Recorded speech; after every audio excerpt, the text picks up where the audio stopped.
नमस्कार, KCN news में आपका स्वागत है। आज हम भारतीय जनता पार्टी के जिला मयूर बिहार उपाध्यक्ष अशोक वशिष्ठ जी से क्षेत्रीय मुद्दों पर सीधी बात करेंगे। अशोक जी, केसीएन न्यूज में आपका बहुत बहुत स्वागत है सर। बहुत बहुत धन्यवाद आपको। सबसे पहले हमारे दर्शकों को बताएं सर, सबसे पहले मैं आपके इसलिए क्वेश्चन ले रहा हूँ कि आपके क्षेत्र से जुड़ा हुआ है। जो ये आपके क्षेत्र में अंडरपास है सर, इसमें मैं देख रहा हूँ आने जाने में लोगों को परेशानी हो रही है। देखिए, ये एक अभी विषय सबको हमारी दीपावली और हमें सारे त्योहारों की, हमारे छठ पूजा की सभी को शुभकामनाएं, सबको मंगल कामनाएं। भगवान आप सबका भला करे। बहुत अच्छी बात की आपने, शुभकामनाएं शुभ से कर दिया सर। लेकिन मेरी ये छोटा सा जो क्वेश्चन रहा उस पर थोड़ा नजर डालें जी सर जी आप। जी। देखिए, जो विषय है ना, ये विषय क्या है कि एक बहुत बड़ा प्रोजेक्ट जो बना है यहाँ पर। आप जैसे आपके भी आते आते देखेंगे तो वहाँ पिलर्स वगैरह काफी बन रहे हैं, काफी बड़ी बिल्डिंगें बनी है। तो बेसिकली अभी जो मेरे को इस विषय पे जो जानकारी है वो ये है कि वहां पर वो लोग जो बनाने वाले हैं वो पानी को थोड़ा स्टोरेज करते हैं। वो थोड़ा, क्योंकि स्टोरेज का स्थान कोई बहुत मजबूत और पक्का वाला नहीं है, तो वो थोड़ा सा लीकेज आ जाता है। ये कारण जो मुझे पता चला है। लेकिन अब प्रशासन से लगातार इस बात के लिए बोला है कि भाई आप इस विषय को देखो, क्योंकि एक काफी बड़ी संख्या में लोग आते हैं तो उनको परेशानी नहीं होनी चाहिए, और हमारा मकसद यही है कि लोगों को परेशानी ना हो। तो उसके लिए अभी भी हम प्रयासरत हैं और जल्दी प्रशासन ऐसा में आश्वासन मिला है कि जल्दी वो ठीक हो जाए। मैं देख रहा हूँ सर, आने जाने वाले लोग जो गाड़ियों से जाते हैं वो पैदल चलने वाले लोगों पर छींटे वगैरह उड़ा देते हैं, ये बहुत ज्यादा परेशानी है। हाँ, ये मैं कह रहा हूँ ना, ये प्रशासन से बोला है और मुझे ऐसी उम्मीद है कि बहुत जल्दी ये ठीक होने वाला है, ऐसी जानकारी आ रही वही सर, दूसरी ओर रुख करते हैं, सीधा बिहार की रुख करते हैं कि चुनाव नजदीक है सर। है।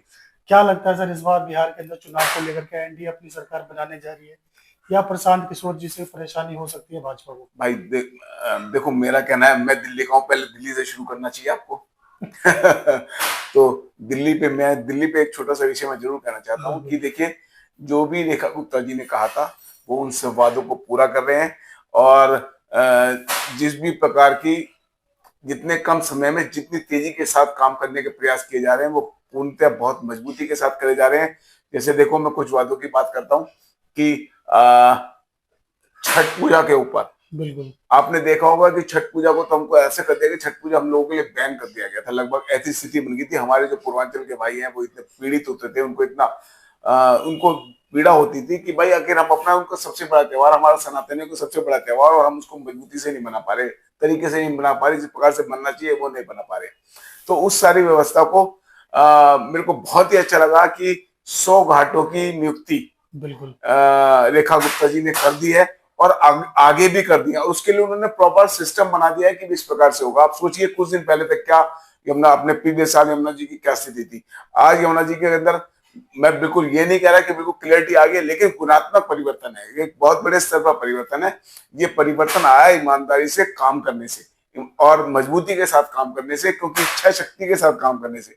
आप सोचिए, जो पूर्वांचल समाज, जो हमारा अपनी छठ पूजा जैसे सबसे बड़े त्योहार को नहीं मना पाता था, आज सरकार, हमारी भारतीय जनता पार्टी की सरकार, रेखा गुप्ता जी की सरकार, मोदी जी के आशीर्वाद से आज हम उसको यमुना मैया के घाट बनाकर हम उस व्यवस्था को बना रहे हैं। तो एक ये बहुत बड़ी उनकी जीत है। और देखिए, दीपावली के ऊपर भी मैं बता रहा हूँ कि अभी हमको, हमारे दीपावली मनाने के ऊपर भी ऐसी रोक सी लग गई थी, हमें लगता था कि दीपावली मनाना जैसे हमारे लिए अपराध हो गया, ऐसी स्थिति बन गई थी। हम पारंपरिक रूप से मनाते थे इस त्योहार को।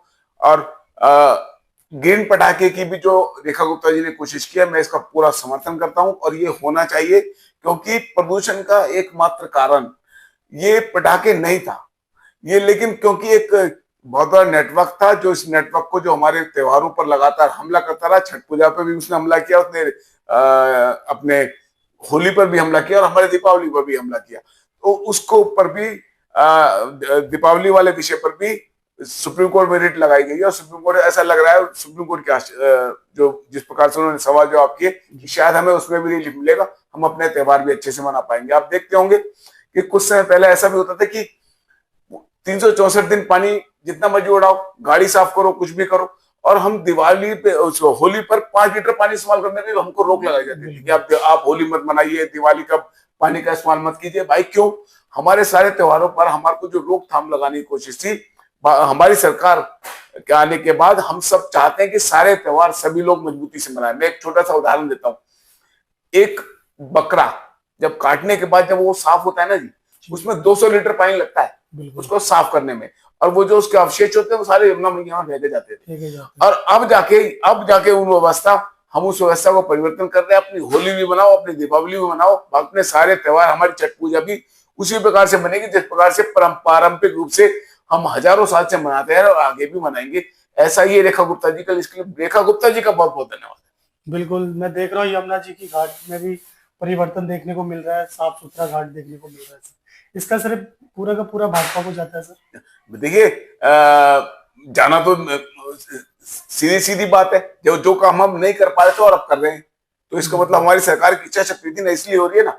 वरना तो मैं कह रहा हूँ हमारे त्योहारों के जो भी इक्विपमेंट्स होते थे उनके ऊपर रोक लगा दी गई थी। इस प्रकार से ऐसा कैसे हो सकता है? एकमात्र उदाहरण, आपने प्रदूषण के बहुत सारे कारण थे, लेकिन एकमात्र गुनाहगार बना दिया गया हमारे दीपावली के पटाखों को। लेकिन मैं फिर भी मैं ये कहता हूँ कि गेम पटाखे की छूट हमको मिलनी चाहिए, और ऐसी अपेक्षा है, ऐसी सुप्रीम कोर्ट से भी हमारी हाथ जोड़कर अपील भी, और हमारे नेताओं ने भी रखी, हमारे मुख्यमंत्री ने भी रखी है कि हमको उसमें छूट मिलनी चाहिए। बिल्कुल, ये थे अशोक वशिष्ठ जी जिन्होंने बेखास जवाब दिया सर। बहुत बहुत धन्यवाद सर आपका, आपने समय निकाल के हमसे बात की। शुक्रिया, धन्यवाद सर। धन्यवाद। Thank you.